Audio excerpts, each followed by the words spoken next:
Hi, and welcome back to the Bong Joon-Ho series. Today we're talking about the 2000 film Barking Dogs Never Bite. This is Bong Joon-Ho's first feature film, and this movie intrigues me a lot. I'm excited to talk about it. We'll see how much there is to talk about. It's kind of a shorter film, but overall, again, I think I've been saying this the whole time, but you can see seeds of like what makes Bong Joon-Ho so great, like even in this movie, and that's just something really special. So what did you fellas think? I saw it, and of course I saw it. That's why I'm talking about it on this podcast here. It's not my favorite movie of his that we've done so far. Real solid dark comedy going on here. Some cool, chase scene still. Bong loves a good chase scene. Overall, pretty solid. Yeah, I found myself enjoying this movie more and more as it went along. I think that the hand gets steadier as the film progresses. And you can kind of, in real time, see Bong Joon-Ho formulate what he's going to become. It's not just planting seeds of like the thematic elements that he's going to use in other movies. It's also like he is figuring out the craft. Because, he didn't go to film school. He was in a film club and he studied sociology. So he wasn't like super well versed by the time he starts making short films and feature films. So in this movie, it's kind of fun to watch what will become a master at the craft, figuring out the craft, sort of, as he's making a movie.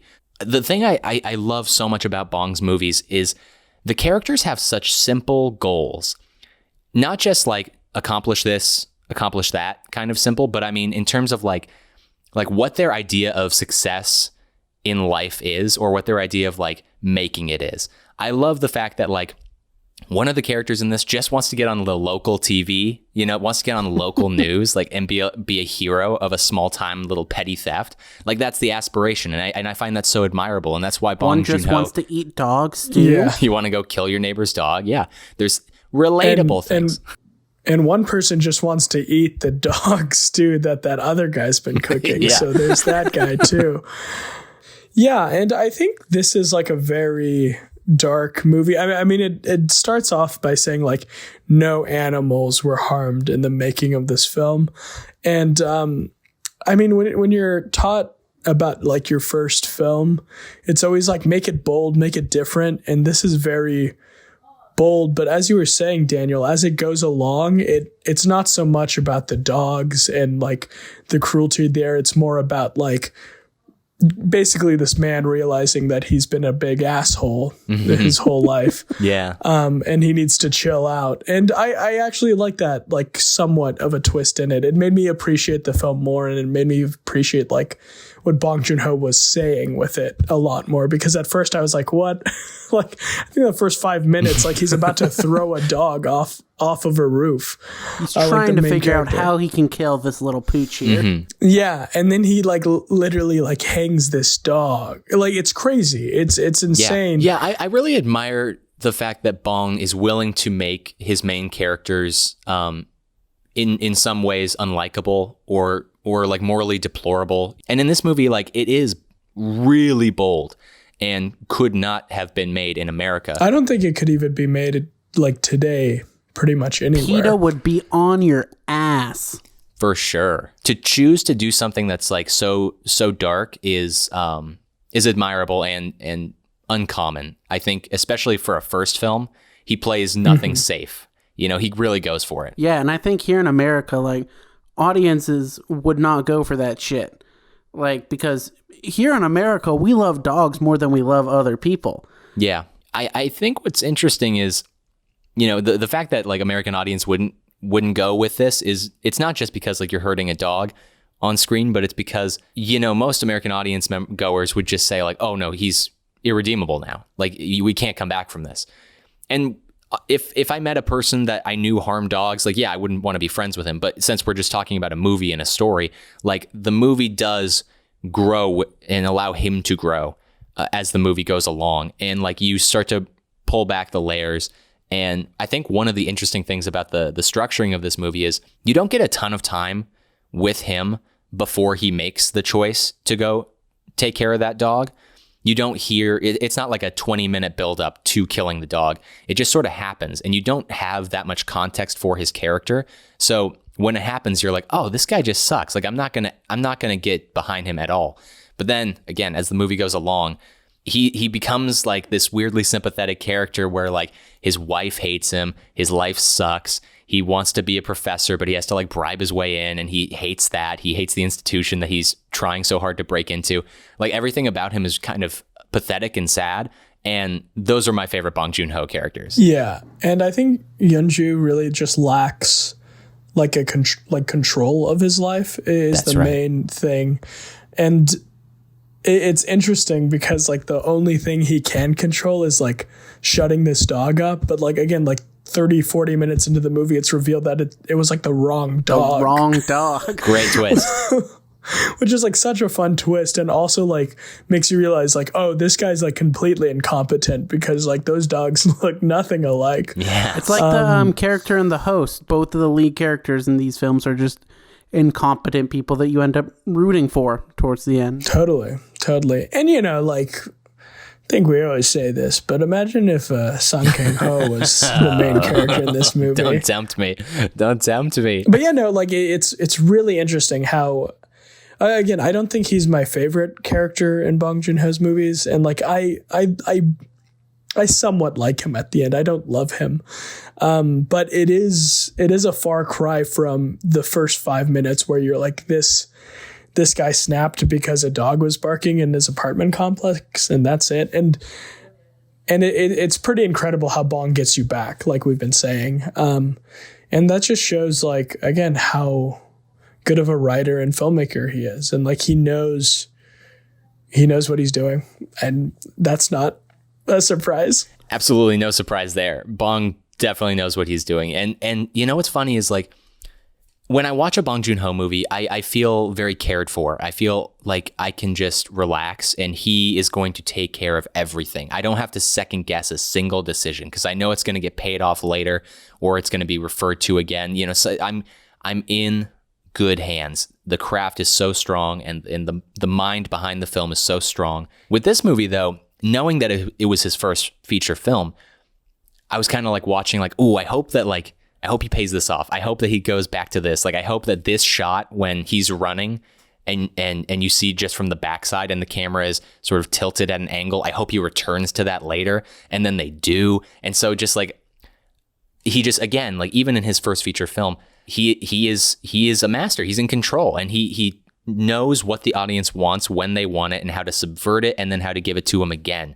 And it's more than just having a technical skill. It's like there are certain people in this world that are just built different. Like, their mind just works different, you know? And he is just such gifted. a sincerely gifted person. And there are some filmmakers that you can watch and you're like, oh, that movie is like bare bones and scrappy, and I can envision myself doing that. I cannot envision myself making a Bong Joon-ho movie because he is so singular. And even in this movie, which I think is a very good movie, not his best, but a very good debut film, even in that, there's moments where I'm just dazzled, like completely starstruck, just like, oh my God, smiling from ear to ear because of the genius that's going on in terms of the filmmaking and the storytelling. It's very well written. Yeah, I was talking about this film with my buddy from New York, and he's just like, yeah, that's why I don't think I'll ever make it, just because like I don't think like a filmmaker like Bong, like how does someone come up with something like that? And like he's totally right. Like Bong Joon-ho he has to be a little insane, and I think this film definitely shows that he's insane, but like in such a good way, because this is incredible, or like this is like a very solid first outing, and like as we progress, it's like, oh, this is he's just an incredible mind and filmmaker, and like maybe also a little crazy because his first film is about a guy trying to murder dogs. There's someone eating dog soup in it. Stew. My apologies. Dog stew. Yeah, sorry. It's dog stew. Let's get those facts correct. There's actually 2 people eating dog stew also, oh, yeah. So I'm way off track here.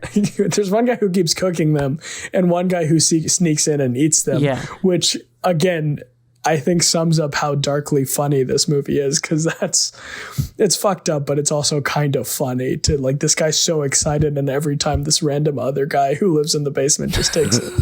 You want to talk about fucked up. That scene towards the end on the roof where the guy is, practicing basically to kebab the dog with the big rod was one of the most uncomfortable feelings I've had watching a film in quite a while. That was extremely uncomfortable, yeah. Especially because when he shoots the rod, like as a practice shot, it's filmed from behind the dog, so it looks like he's just done it. And she is so paralyzed with fear in that moment that she's not running away doing anything. That whole scene is so good, and I guess it's sort of weird to start at the end, but I do want to talk about this scene since we're on it. When that scene starts and everybody on the rooftops start cheering for her, and the confetti flies as she goes and embarks on this quest to become a hero and save the dog. That was so breathtakingly cool. That made me geek out like nothing else. Did you guys, when that happened, did you freak out like I did? Yeah, that was some dope shit. Yeah, no, it also like kind of reminded me of Mother in a way. Because at the end they just like get a different guy for like all the batshit crazy stuff that has happened like the whole time. Yeah. And again, it's like, it's totally triumphant, and like she's obviously like the main hero, but also like Yoon-ju does get away with like murdering a dog in this movie, which is like, again, kind of, which is what I like coming out of Bong Joon-Ho movies the best, is just like feeling kind of uneasy and like, you're like did we really win here? The girl didn't even make it on the news in the end. But you know what's kind of special about that in some sort of way in like all of Bong Joon-Ho films? Like it's kind of like no one in the universe of the story like knows the full thing, like the full truth. But like, who does know? The audience. And that's like kind of why I think his films are so satisfying. And that's a special relationship with the audience too, because it's almost like Bong is giving us access to something that other people just can't know. And so you leave the movie with the same secret that the characters did. And so that's why you're building sort of like empathy and sympathy and compassion and love for some of these characters. Cause like at the end of Mother, it's you and her that know what happened, at the end of this movie, it's just you and a couple of characters. And so you feel kind of close because you've got this shared trauma in some weird way, Yeah, Bong's the boy. You want to shift over to the iconic duo of this film? Hell yeah. I absolutely loved the main woman's friend who works at the convenience store place, She is so funny. Like if, just to make a random comparison to an American film, that to me, that was like Melissa McCarthy in Bridesmaids. 100%. Just like stole the scenes that she was in, and just completely surprised me because she was so funny. She was so charming. She was very likable. And I really loved their relationship. And I love the way that this movie ends also, the coda sort of as the credits roll is them going on that little barbecue in the forest. And they have the little headlight that they knocked off, which was also played out in Mother in a different way, knocking headlights off of cars. But I love that relationship between those two. And God, the scene when they're just like dancing drunk is really cute. It's a fun little relationship. And when they're on the subway, and there's a very sweet, tender moment when she falls asleep and then puts her head on her shoulder and just sort of, they have that moment. It's a sweet, honest, realistic friendship. I feel like sometimes friendships are not depicted very realistically in movies. It's just like, oh man, I can't believe you're going through this situation. Here's my wacky take on it. But like in this movie, there's like 15 little layers to a friendship that you get to see. And I thought that was really charming. Yeah. And it was like a universal friendship too, that I think could be recognized by everyone in Fell. I thought when she came in at the end, knocked out homeless dog stew eating guy, that was sick. Great stuff. Yeah. I loved it. Yeah. That was epic. And you definitely like need a character like that in this film when like the two main characters are basically diametrically opposed. You know what I mean? They're just like on opposite spectrums, and like they both have like someone they can go to and talk about their problems that like oppose the other person. So also she was in The Host apparently as hostage nurse. So And that's not the only connection to the host. Byung-hee Bong, who plays the janitor, is also in this film, a 4-time collaborator, as is Song Kang-ho with Bong Joon-ho, and Bae Doona as well. And so, yeah, it's fun to see iconic filmmakers develop those sort of relationships and to watch those relationships play out over the course of a filmography. I do want to talk about that really fun, almost like campfire horror scene with Byung-hee Bong, where he's just like telling the story of the guy that died in the building. Yeah, that was awesome. Byung-hee Bong is a joy in everything that he's in, and and also eats dogs in this movie. So yeah, did they ever catch him, or is he just still out roaming the building eating dog stew? He's still trying to eat dog stew. Here's the crazy thing though about his dog stew is he's figured out the perfect recipe. Like, he knows what to put in that at this point. How many dog stews do you think he's made in his day? Because like he really knows what ingredients he wants, and he's like, I forgot this one. I got to go out and get more. Yeah, he's like, I know exactly how to season this. I know exactly what makes a good dog stew. That's a great point, Jack. Yeah, he's like so likable in The Host too, and he's like so unlikable in this movie. It's like really funny juxtaposition. Yeah, I don't know. It's just fun to see people popping up and stuff again, and you're like, oh, like they're probably good friends, which is like a sweet thing to think about. Yeah, and when you develop, that sort of chemistry with a director, that sort of symmetry between actor and director, you can see it play out in the movies too. So like taking this as the first film with Byung-hee Bong, you can see like, if he gives a very good performance, but it sort of just feels like, a performance in a movie. But as the movies go on, and he like particularly in The Host and in Okja, it's like, oh, he's like cued in on a slightly different level because he speaks the same language as Bong now. You see that with like Kyle MacLachlan and David Lynch. I was going to say that. Yeah. Beautiful. God bless you. I mean, it's like if you haven't seen the documentary of like the making of Twin Peaks: The Return, it's so great. But at one point, David Lynch or one of them. He gave a couple. One of them was like more Elvis. Yeah, more Elvis. That was it. Yeah, and Kyle was like, I know exactly what that means because we have that shorthand together. And there's other ones where he'll just like do little hand motions, or he'll say like water or like tree leaves or something like that. And Kyle MacLachlan will just know what that means. And you can see that, developing between some of the actors in Bong Joon-ho movies as well. It's just fun because like there's a certain level to making movies that's not about the craft and it's not about talent or anything. It's just about people, and people take time to get comfortable with each other, just naturally. And so as you get more comfortable with a person, you're able to reach greater depths within yourself as a performer. And so watching these performers consistently get better through these movies is really fun and really satisfying and very rewarding. Well, you mentioned the techniques that Bong uses, so I'd love to talk a little bit about some of the cinematography and some of the camera choices, because I mentioned that the movie gets better as it goes along. I think that there's more of there's just more like camera choices also, and like cinematography choices that Bong makes as the movie goes along. It feels like it's a little bit the movie's played a little bit more straight from the camera's perspective early on, but as the film goes along, there's just more small little choices that Bong is making. How does he see the world? And tilts of the camera, moments when he uses slow motion, other moments when like like when Byung-hee Bong is giving that awesome little story about the guy who died in the building, and the camera follows his hand motion. And it's like it's like electric. It's like, oh, this is how you film somebody telling a story, because you're with the hand motions. You're moving with him as he's telling the story, and it's just like a jolt of energy every time that the camera moves.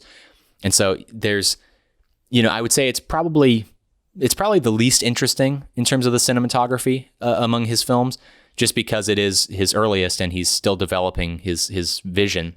But again, as the movie goes along, he's figuring it out, and he's adding some stuff that is his and is representative of how he wants us to see how he sees the world. Which is from a very unique perspective. I also thought the toilet paper moment was like really interesting in the street where like I was following that and I was like, how do you think of something like that? How do you think of doing that? And that's always lovely to see in a movie because there's so many movies these days where you watch it and you go, shot, reverse shot, blah, blah, blah. But like every Bong Joon-Ho movie, you're like, fuck. How do you think of that? How do you think of that? That's crazy. And also, when someone gets hit in this movie, holy shit. Thank you for bringing that up. Yes. Once again, you feel it. Bong loves hitting people on the head. He really loves it. He loves slamming doors in faces and banging heads on things. Yeah, it's. I'm curious because, you know, we joke about this, but like at this point, it's a serious reoccurring thing. Why he must love slapstick comedy, because he goes to it pretty often. It's and like he uses slapstick though, but like to the extreme where sometimes it's like not even funny anymore because it's like that looks like it actually hurt. There's some like a lot of slapsticks like, oh, they got hit and that's funny, but they're fine. But in Bongs, it's like, oh, they might got brain injury now. Yeah, it's slapstick extremity. It's like, what if the Three Stooges didn't have a laugh track, you know? Yeah. And it's like, oh, that guy just got gouged in the eyes. That would hurt. Yeah. No, good point. I mean, when that guy gets punched in Mother and like his tooth gets knocked out, I still think that's the hardest hit. Besides, there's one in Parasite that is like so. Like we'll talk about that hit because that is literally like. It's two hits, but it's incredible. Bong Joon-Ho's greatest hits. We're going to do that on the last one. Oh my God. And we'll like we'll have a little compilation of all the hits. Damn, that's great. That's great, Dan. You got to save that, clip that.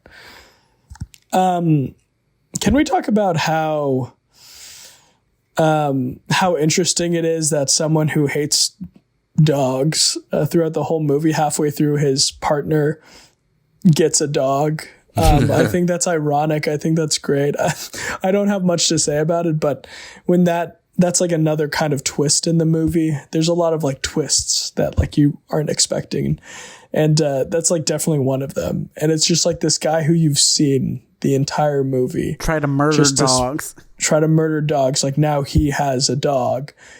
And then that dog gets lost. And it's like now he has to find the dog. Like if that's not like the best, like a perfect example of irony, I don't know what is. Yeah. And like, as soon as that dog shows up, the first thing I'm thinking is, oh, he's going to go kill this dog.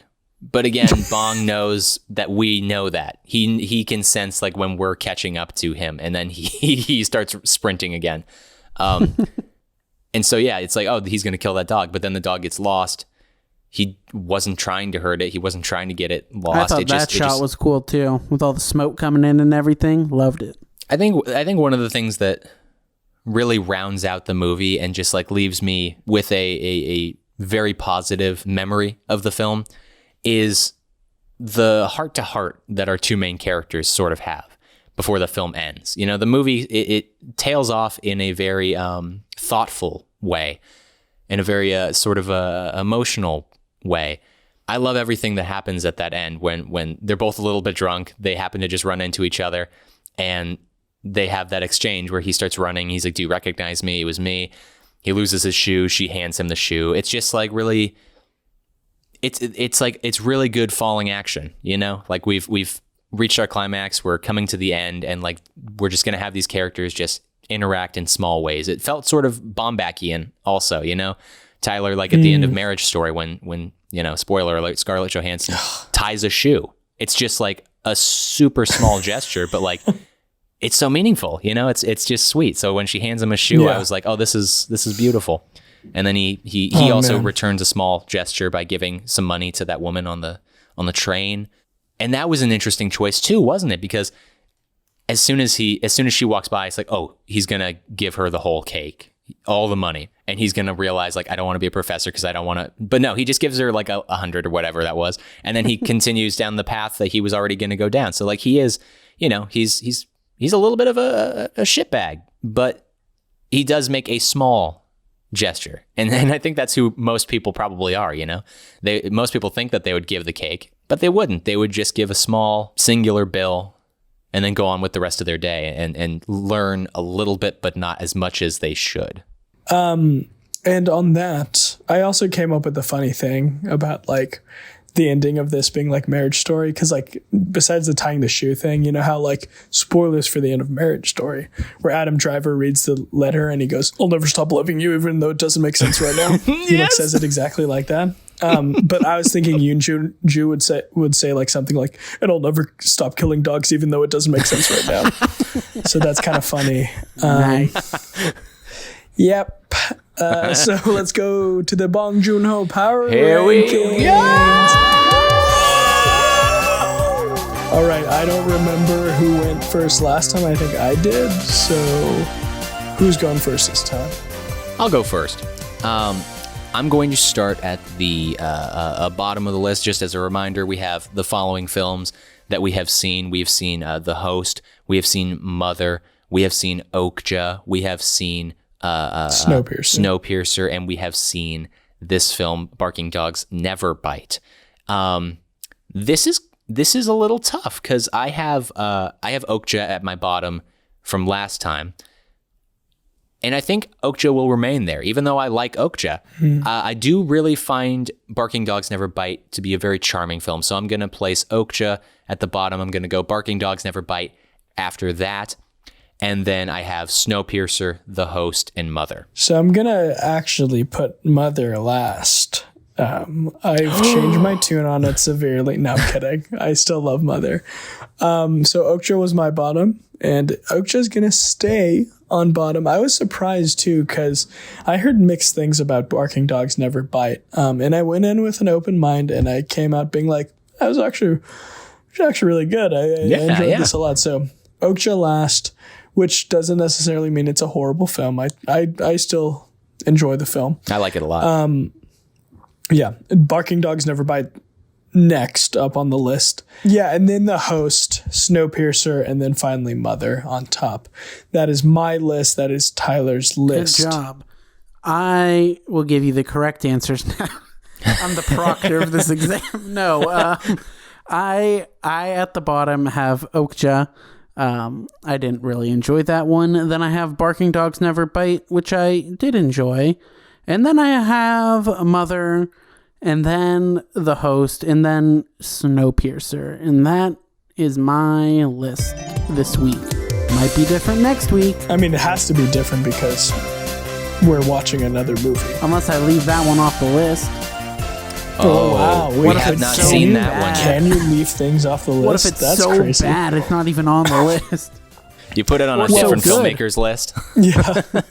Yeah, down the line, it's like we're watching Scorsese films and you're like, I'm actually going to put Okja on this list. Yeah, I'm putting Okja third on the I think Scorsese if Okja list. was a Scorsese movie, it would have been better. That's what I'm trying to say. Imagine a Marty Scorsese movie. He returns to the world of the mob, but it's like more than just the Italian mob. There's the Korean mob as well.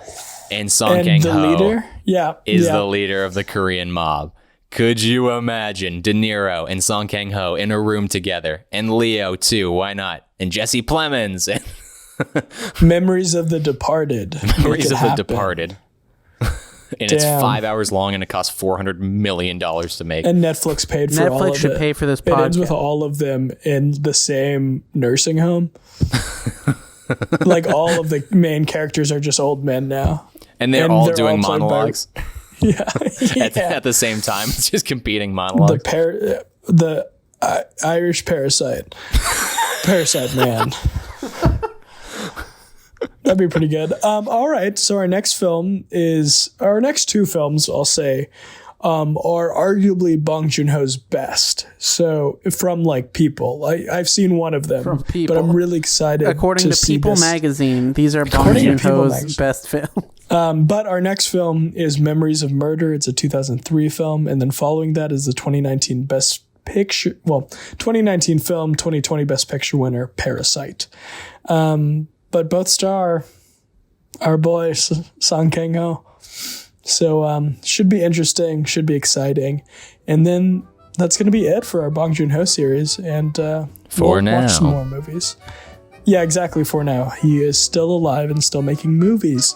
But this has been another installation of the Bong Joon-Ho series. This is part 5. We got more stuff. We got awesome stuff on the channel, so check that out. The best stuff, all on this channel. the big best stuff. I've been Tyler. I've been Jack. And I've been Daniel. And we'll see you next time.